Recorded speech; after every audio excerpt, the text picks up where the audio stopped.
Hello everyone, welcome. Ako nga pala si Daniel Indig at I'm a published author with 8 letters and I have 3 books published. Dalawa ay novels at isa ay non-fiction. So welcome.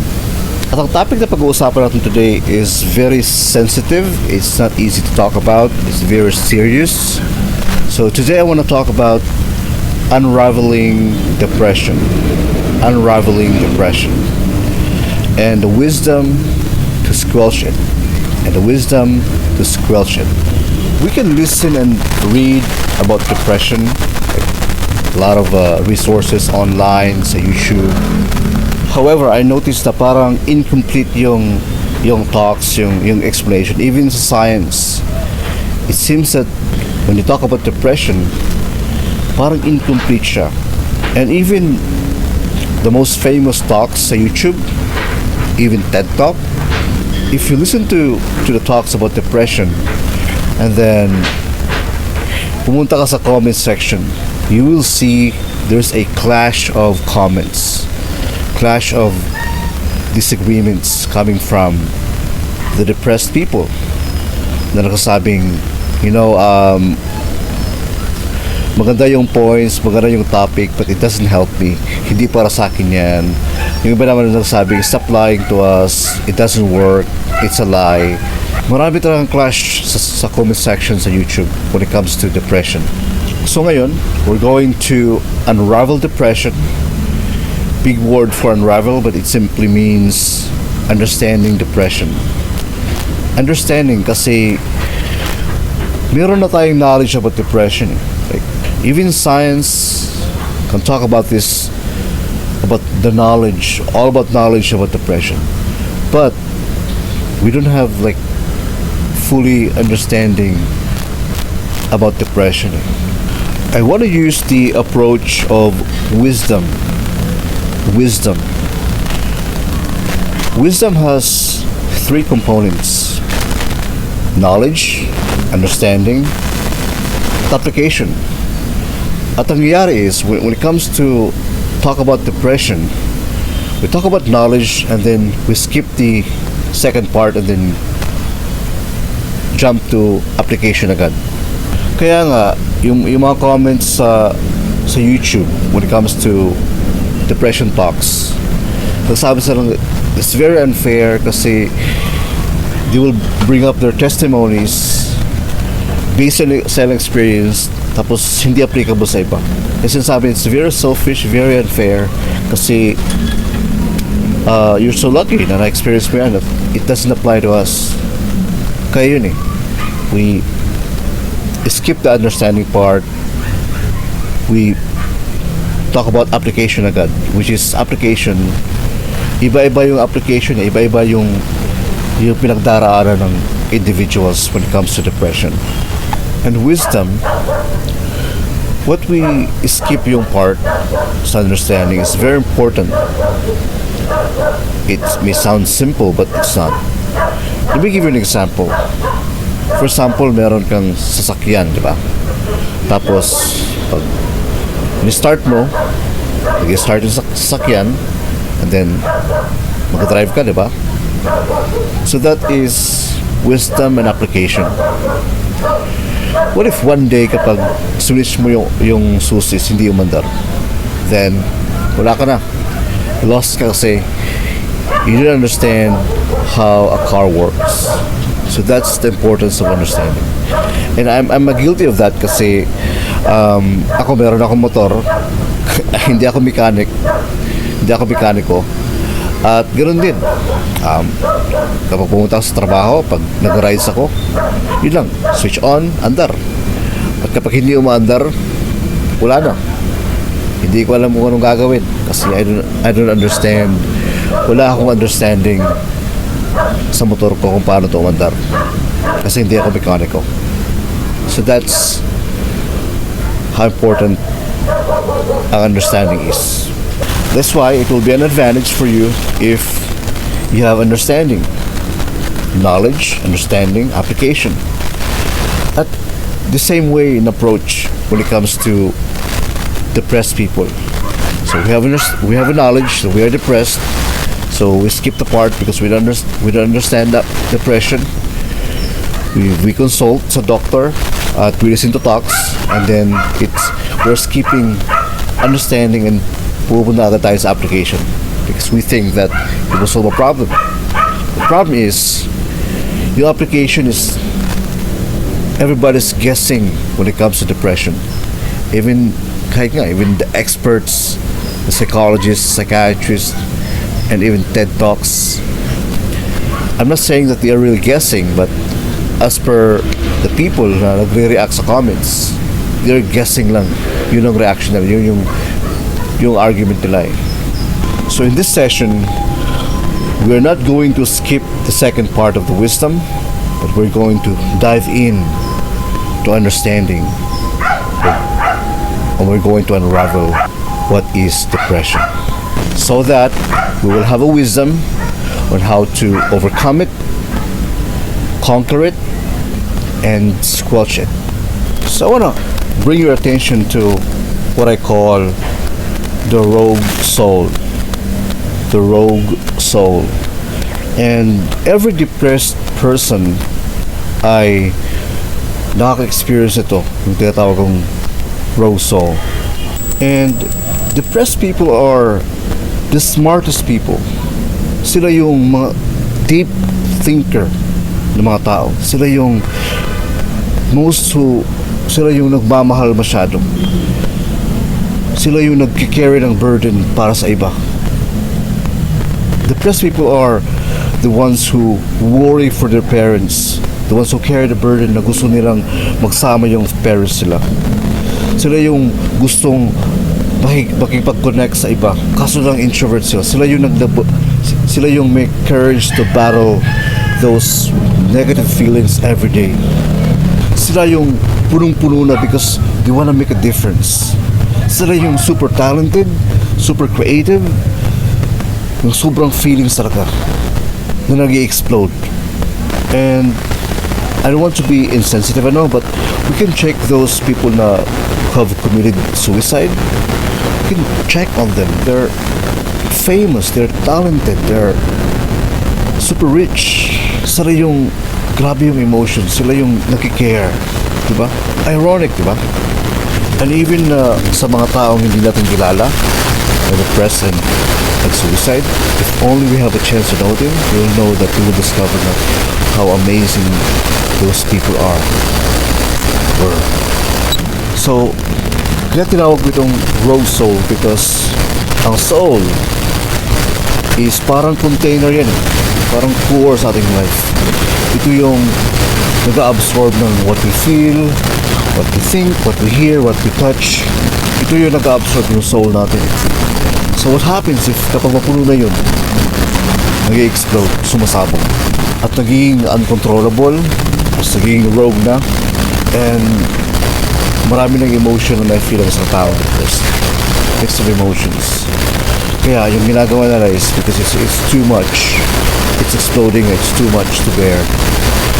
They want to shut it down. So what do you think what happens if we shut down the raw and rogue electricity that's being produced by the windmill, the waterfalls, the lightning, the thunders, or the sun? What do you think what will happen? It will be the end of the world kasi we rely on them too much today. I think that's what happens to mga depressed people when they want to shut down all these voices, all these feelings, these overwhelming thoughts and emotions, this rogue soul. When they try to shut it down, suicide happens.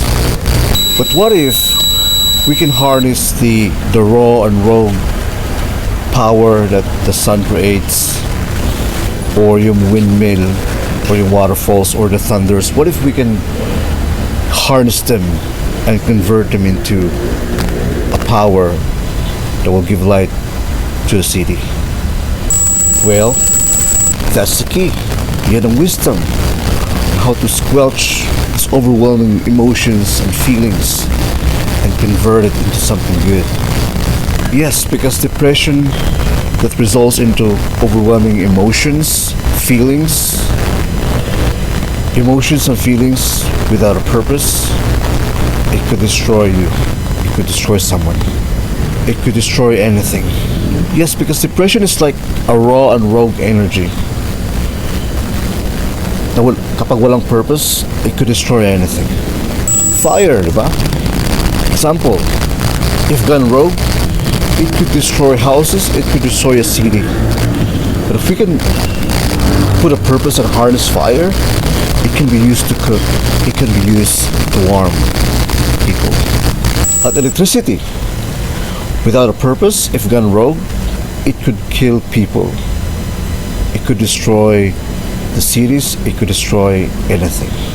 But with a purpose, and if we can harness it, it could light up your car, your phone, your house, the city, and the world. Your emotions, your thoughts, your feelings, without a purpose, if gone rogue, it could kill people, it could kill you. But with a purpose, if you can harness your emotions, it could turn into something good to help people and help the world. At yun nga, that's the key. You should harness your emotion. Harness your overflowing emotion and convert it into a purpose. Kung talented singer ka at depressed ka, don't just sing. Create songs for people to sing. Inspire people. Make a purpose. If you are an artist, create a purpose. Entertain people. Serve your gift to other people. Inspire them so that they could aspire to become like you. Kung ikaw ay celebrity na at depressed ka, create a movement, create a program, a charity, or a program to help young people to aspire their dreams, di ba? If you are already famous, don't just look for fame. Make a cause for other people to start their dream. Be an inspiration. If you have a good life compared to others and you are depressed, don't waste your life. Dream, make a vision, and fulfill that dream. If broken-hearted ka, depressed ka, write a song about it, write a book about it, so that other people could read and they will know that they are not alone in the battle. Be an inspiration. Make a cause, create a purpose. Kung ano man ang pinagdaraanan mo, harness your emotions and convert it into a purpose. And also, you can join a cause and convert your emotion as well. Join a cause and convert your emotion. Alam nyo, depression has existed throughout history pa eh. And we don't have the records, but I know that I believe that it existed sa una pa. And during 1940s, yung World War II, back then it was so tense, di ba? Kasi World War nga eh, mangyayari na yung World War. So imagine yung feelings ng mga tao, yung anxiety, yung worry na life could end at any time and the world is gonna be on fire. So imagine yung tense nun. Imagine yung anxiety if you were in that at that time. So ang nangyari is the people all over the world, they have converted their emotions, their feelings, their anger, their anxiety to join a cause, and that is to join the war, to be enlisted. Yun ang nangyari. And there were some people na hindi na-draft sa war. Alam niyo yung nangyari to those people who didn't get drafted sa war? They committed suicide. And yes, this was a phenomenon sa suicide rate back in the 40s. And even scientists or mga science or experts, hindi na alam, they didn't, until now, why did they commit suicide? Kasi hindi lang sila hindi lang sila inallowed to join a war. Because yun nga eh, they have so much emotion, There's so much feelings, there's so much anxiety, there's so much anger towards the world, towards other countries. So you want to convert it into something good and pour it out sa war. And then hindi sila allow na explode yung feelings nila. And they committed suicide. That's why you should join a cause and convert, allow your emotions to be converted and be poured out into something good. Something good. You know yung mga tao na yun, they were just like us, diba? With a raw soul, with overflowing emotions. And sadly, they weren't allowed to convert their emotion into a purpose to fight for the country. And I hope that it won't happen to you. So join a movement where you can pour out your emotions and be converted into something useful. Join a cause, join an organization, join a company, follow someone. At ito yung mga testimonies sa mga talks sa YouTube, sa mga podcasts, that they were able to overcome and conquer depression because right now, sabi nila sa testimony, they're part of something big. They're part of a community, a cause, an influence. They found a purpose. They find a cause. So yun. So it's connected, diba? So I hope that you will do the same. Kasi yun ang key. That's the purpose. Harness your emotions, join a cause, and convert it into a purpose.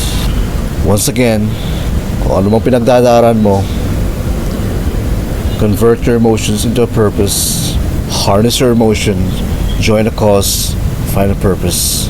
Thank you very much for watching.